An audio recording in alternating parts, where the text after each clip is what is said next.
Eerst en vooral zou ik een bijzonder warme hulde willen brengen aan Hare Majesteit Koningin Fabiola, wiens aanwezigheid een heel bijzondere steun is geweest voor ons allen en voor de jonge kandidaten. Een steun die wij heel hoog waarderen. Laissez-moi tout d'abord rendre un hommage tout particulier et très chaleureux à Sa Majesté la Reine Fabiola, dont la présence infatigable dès le début de ce concours nous a été un soutien inégalable. Madame, je vous prie de recevoir notre profonde gratitude.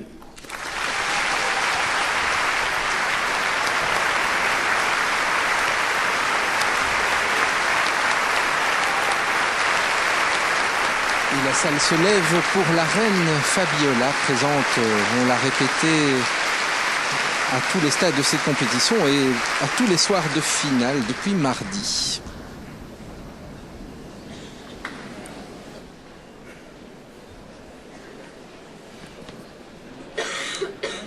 On voit ici Plamena Mangova, accompagnée à côté de Mariangela Vacatello que nous voyions juste avant de son lit. Et Arrivane Elisabeth attend un silence parfait. Mevrouw, excellenties, dames en heren. Madame, excellence, mesdames et messieurs. Laat me thans u de voorlezing geven van de resultaten van de internationale pianowedstrijd Koningin Elisabeth 2007. J'ai le grand honneur et le plaisir de vous communiquer maintenant les résultats du concours de piano international Reine Elisabeth de Belgique 2007. Eerste prijs, grote internationale prijs Koningin Elisabeth. Prijs Koningin Fabiola. Premier prix, Grand Prix International Reine Elisabeth, Prix de la Reine Fabiola. First prize, Queen Elizabeth International Grand Prize, Queen Fabiola Prize. Anna Vinitskaya. Victoire d'Anna Vinitskaya. Vous aviez vu juste Nicolas Bourmont. C'est la Russe Anna Vinitskaya qui est première lauréate de cette 15e session.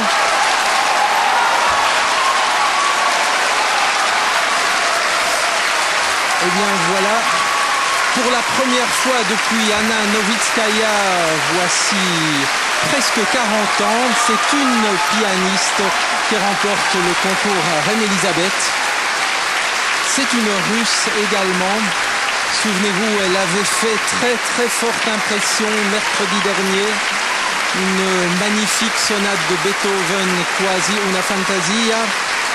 Et également un extraordinaire deuxième concerto de Serge Prokofiev.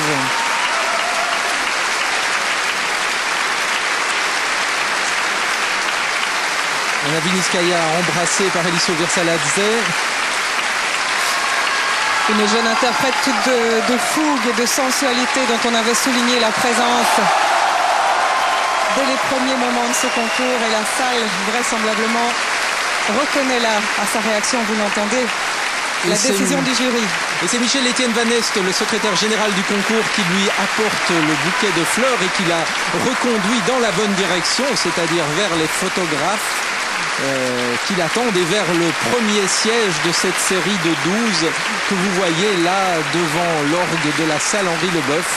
Et immédiatement, c'est déjà parti pour les premières interviews. Nous aurons, je l'espère, l'occasion d'en recueillir quelques bribes un peu plus tard, mais nous allons suivre le reste de la proclamation, car bien évidemment, c'est maintenant que nous attendons sans doute Plamena Mangova. Weil ich mag diese Stück sehr gerne. Et je l'ai joué parce que j'aime beaucoup ce morceau. Ja, also das ist mein Lieblingsstück. C'est mon morceau préféré. Du gouvernement fédéral belge. Prix Arthur de Greve. Tweede prijs, prijs van de Belgische regering, prijs Arthur de Greve. Second prize, prize of the Belgian government, federal government, Arthur de Greve. Plamena Mangova. Et la voici. Et voilà, le public à la nouveau très enthousiaste, bien évidemment.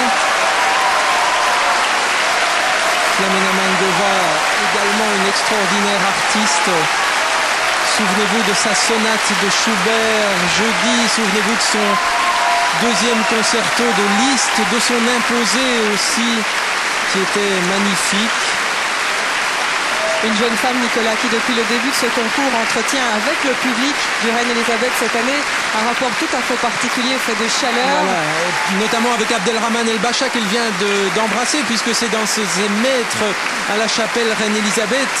On l'a dit, Plamena Mangova est un peu belge d'adoption aussi, puisqu'après s'être présenté une première fois au concours, Paul Badura Skoda qui lui offre une partition de Mozart. Ça, c'est tout un symbole.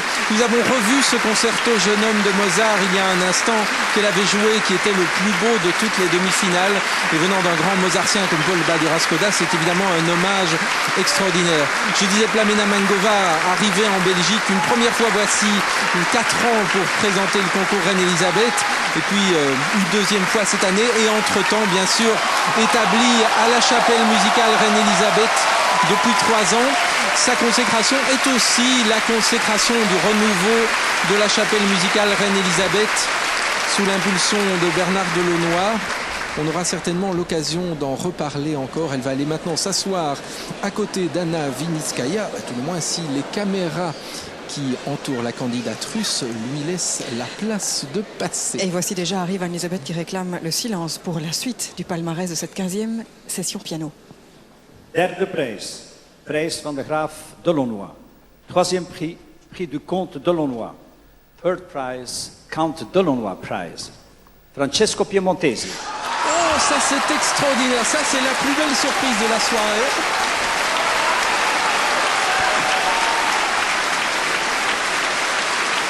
Ah ben là je suis ému. C'était un candidat qui vous avait ému, François. Voilà, quelqu'un tout d'émotion justement et qui avait osé, au risque parfois de prendre quelques risques, au risque de déplaire. C'est extraordinaire. Je vous le disais tout à l'heure en coulisses, si on retrouve Piemontesi et Kegai dans les 6 premiers lauréats, c'est vraiment la prime à la musique, à la musicalité donnée par le jury, mais je n'osais pas y croire et je n'osais pas attendre Francesco Piemontesi à la 3e place, mais je trouve ça terriblement émouvant parce que souvenez-vous, il a osé, il a fait un fabuleux concerto de Brahms, 2e concerto de Brahms, qu'il jouait pour la première fois, qu'il avait choisi d'oser en finale d'un grand concours international. C'est absolument fabuleux, c'est extraordinaire. Sorry.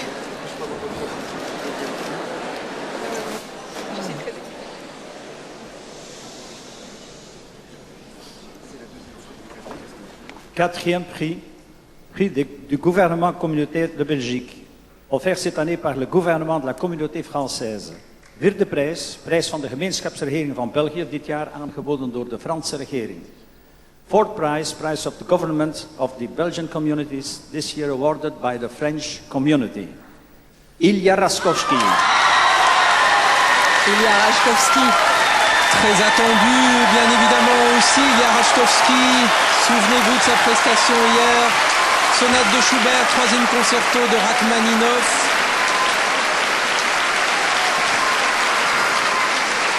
Un musicien déjà très accompli, avec une carrière déjà bien lancée.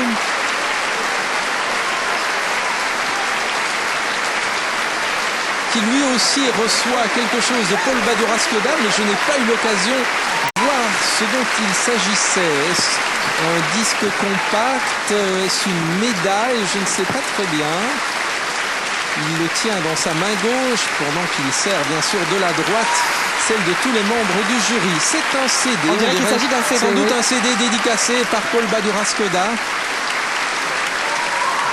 Et c'est sans doute de l'avis de nombreux critiques musicaux ici présents. Un des plus jeunes aussi, finalistes de cette saison, et un des plus élégants, un des plus... 22 ans. Et non, c'est de l'autre côté. Voilà, vers les journalistes. C'est par là. Voilà, 5e prix. Est-ce qu'on va retrouver Liebrecht van Beekevoort dans ce tableau supérieur? On en serait évidemment très heureux. On rappelle sans doute, Nicolas Blanc, qu'on énonce juste les 6 premiers lauréats. Voilà, les 6 autres étant proclamés par ordre alphabétique. Vijfde prijs. Prijs van het hoofdstedelijk gewest Brussel. Cinquième prix. Prix de la région Bruxelles-Capitale. Fifth prize, Brussels Capital Region Prize. Yo Son Lim. Yo Sun Lim, 5e prix pour la coréenne que nous avions entendue hier soir, juste avant Ilya Rachovsky.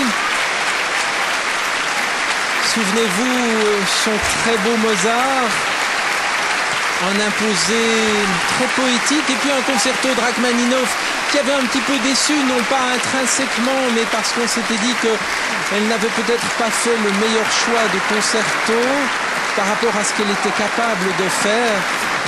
Mais c'est, je pense, aussi le couronnement de tout un parcours. Yo Sun Lim avait fait très forte impression en demi-finale et déjà dès le premier tour. Elle aussi avait donné un Mozart absolument fabuleux au conservatoire, un concerto de Mozart absolument fabuleux. Et c'est aussi une musicienne très fine, l'avoir placée ici, 5e lauréate, est certainement une façon de reconnaître cette personnalité, ce tempérament, cette musicalité, cette qualité technique extraordinaire, nonobstant ce qui était peut-être simplement une petite erreur de choix de son concerto imposé. Mais on est évidemment très heureux de l'avoir là aussi avec les autres.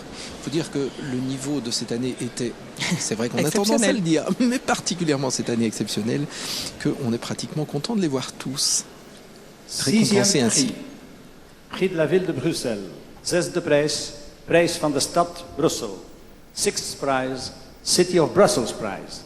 Liebrecht van Beckenvoort. Et voilà.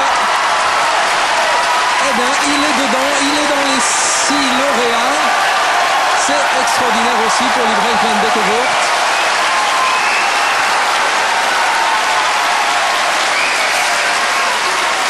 Et c'est évidemment une salle Henri Leboeuf heureuse de ce 6e prix qui accueille Liebrecht van Beckenvoort.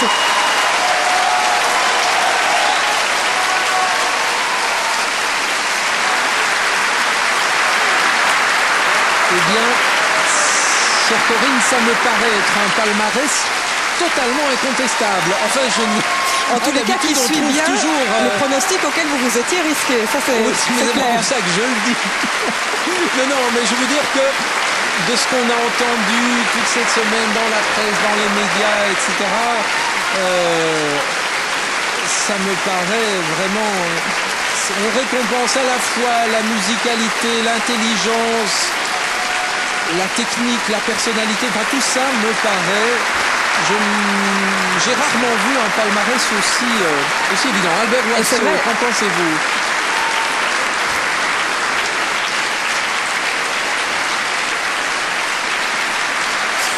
Il y a un tel brouhaha dans la salle Henri Leboeuf qu'on a peine à s'entendre.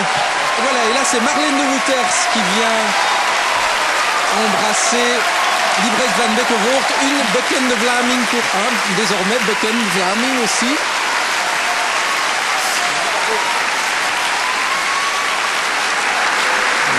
Albert Loiseau, vous nous entendez?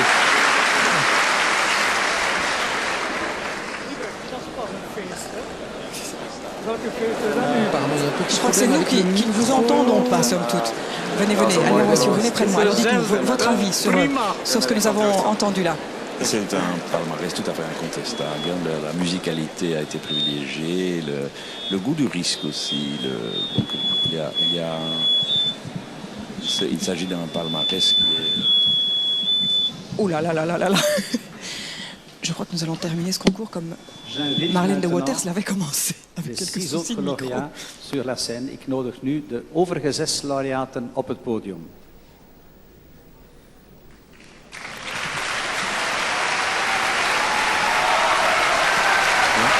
Voilà, François Dumont, Stanislas Kegaï.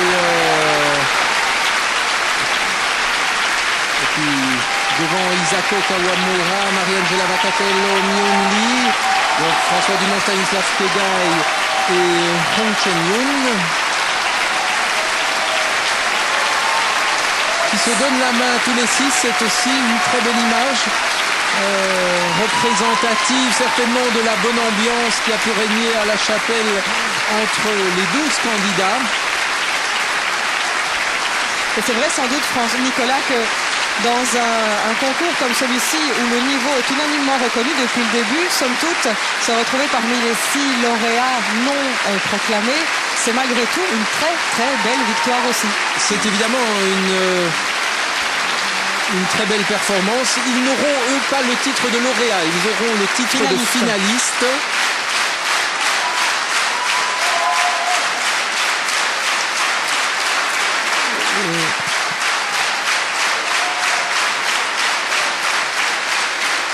Ils sont applaudis aussi par leurs 6 coreligionnaires classés en haut de tableau, à l'exception de Liebrecht van Beeckevort qui est en train de se faire assaillir d'interviews en tous sens et qui ne parvient pas à se lever de son siège. Il est en terre maternelle, Opdat u évidemment.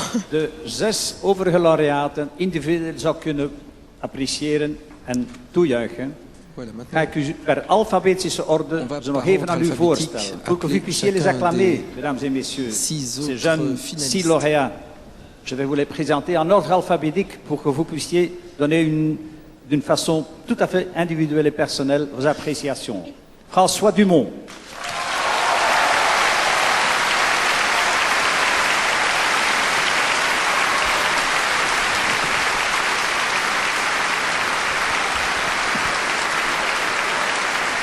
Le Français François Dumont, que nous avions entendu jeudi juste avant Plamena Mangova. Souvenez-vous, sa très belle sonate de Mozart, son changement de costume entre la sonate de Mozart et la prestation avec orchestre. Ici, qui reçoit les encouragements de Bela Davidovich, embrassé par Cécile Housset.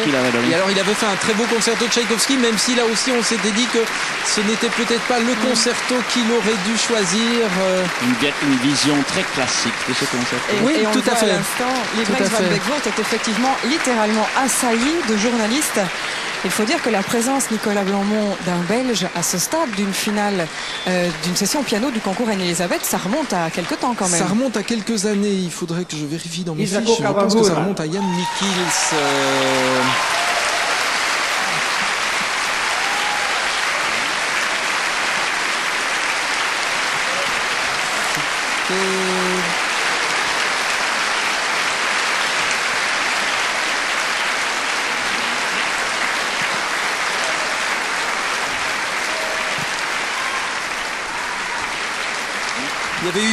Il y avait eu Johann Schmidt en 1987, mais depuis il y a eu Jan Mikkels, 12e en 1991. 12e, ben voilà. 12e, oui, c'était l'époque où on classait encore jusqu'à la dernière place. Et puis depuis Jan Mikkels, c'est-à-dire depuis 16 ans, il n'y avait plus de Belges en finale des sessions de piano. Et 5 Belges en demi-finale cette année aussi, même si leur parcours, leur formation est assez différente, même si tous ne viennent pas de la chapelle Reine-Elisabeth, et c'est à dire, Nicolas Blanmont, qu'il y a effectivement un renouveau de l'école belge. Alors ne crions peut-être pas victoire trop vite, mais disons qu'il y a tout le moins un frémissement dont on espère qu'il se concrétisera ou confirmera, non pas dans 4 ans mais dans 3 ans, puisque le prochain concours de piano ce sera pour dans 3 ans.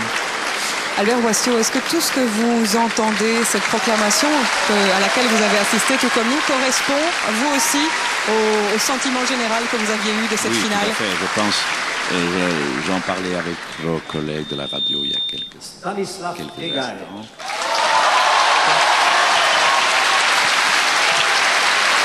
Voilà, Stanislav Kegaï.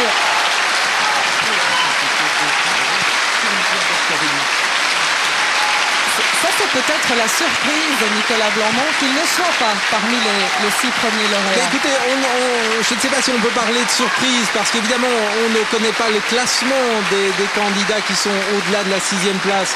Peut-être est-il 7e à quelques centièmes de points seulement de Liebrecht van Beeckevort. Voilà.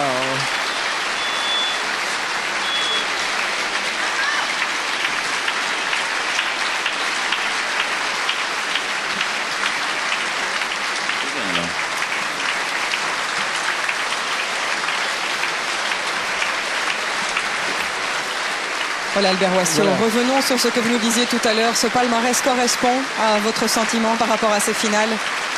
Oui, je crois que le sentiment général de la musicalité, de l'intelligence, de prise de risque dans le répertoire aussi, a été récompensé. Albert Wassio, est-ce que du point de vue de l'orchestre lui-même, les musiciens de l'Orchestre national de Belgique, avaient-ils un favori, avaient-ils un chouchou, quelqu'un avec qui le courant est particulièrement bien passé? Je dirais qu'il y avait au moins 2 chouchoutes. Et qui était-il? La première et la deuxième. Mais voilà, l'Orchestre national a bon goût, c'est vrai.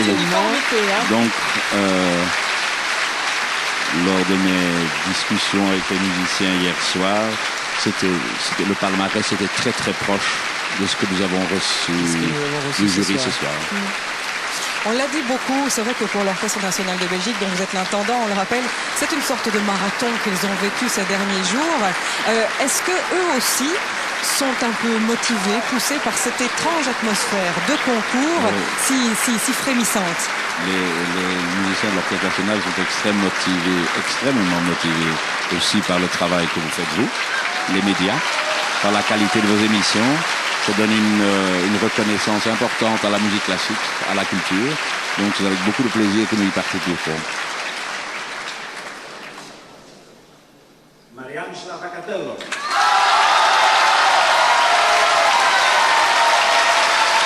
Très belle prestation aussi de Mariangela Vacatello, souvenez-vous, c'était lundi soir et le public de la salle Henri Deboeuf ne l'a pas oublié, qui lui réserve à elle aussi une ovation debout.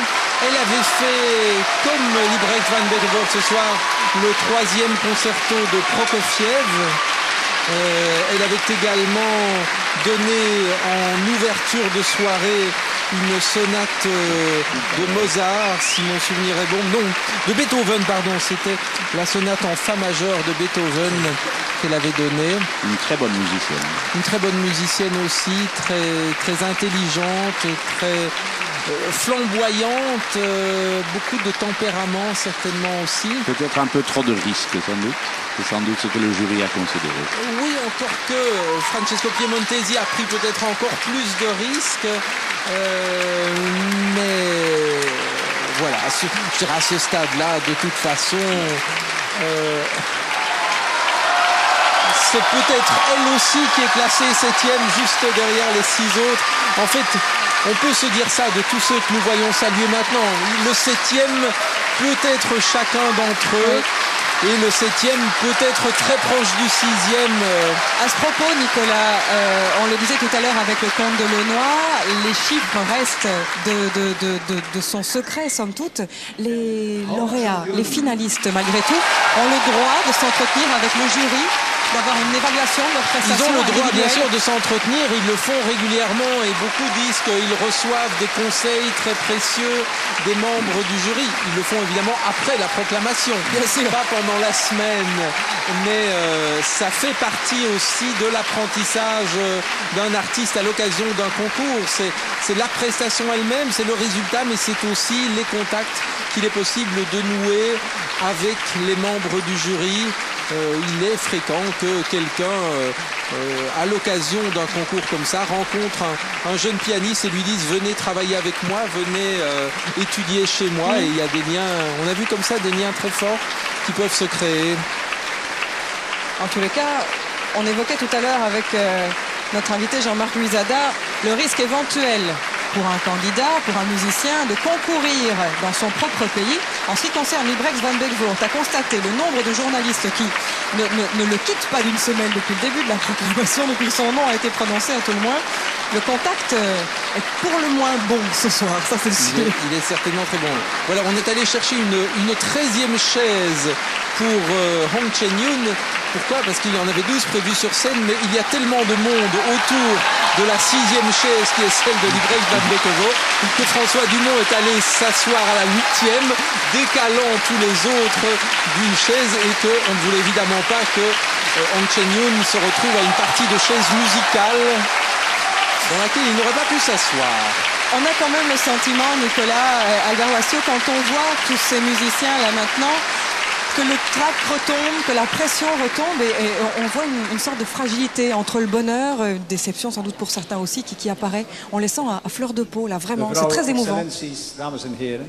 Ce sont des Er moments blijft très me nog difficiles alleen aussi pour u certains, effectivement. zeer hartelijk Dat is bedanken symbolisch. voor uw trouwe aanwezigheid. Het is ons dit jaar opgevallen hoe talrijk jullie, ook jullie, van bij het begin van deze wedstrijd, de zaal van het Paleis voor Schone Kunsten en vooraf die van het Conservatorium heeft gevuld. Onze hartelijke dankbaarheid daarvoor. Madame, Excellences, Mesdames et Messieurs, il ne me reste plus qu'à vous remercier de tout cœur au nom de la direction du concours de ce jury international. Vous aussi, vous avez été présents dès le premier moment au Conservatoire, ici au Palais des Beaux-Arts. Un tout grand merci. Je déclare le concours de piano international Reine Elisabeth 2007 clôturé. Ik verklaar Elisabeth-wedstrijd voor piano 2007 voor gesloten. Bon retour, bonne nuit, goeienacht, kom wel thuis. Eh bien, tout le monde sera bien à temps pour la fermeture du parking à 2 heures, puisqu'il est seulement 1 heure. Et cette édition 2007 du concours Reine Elisabeth se termine sous les applaudissements de la salle et de la reine Fabiola.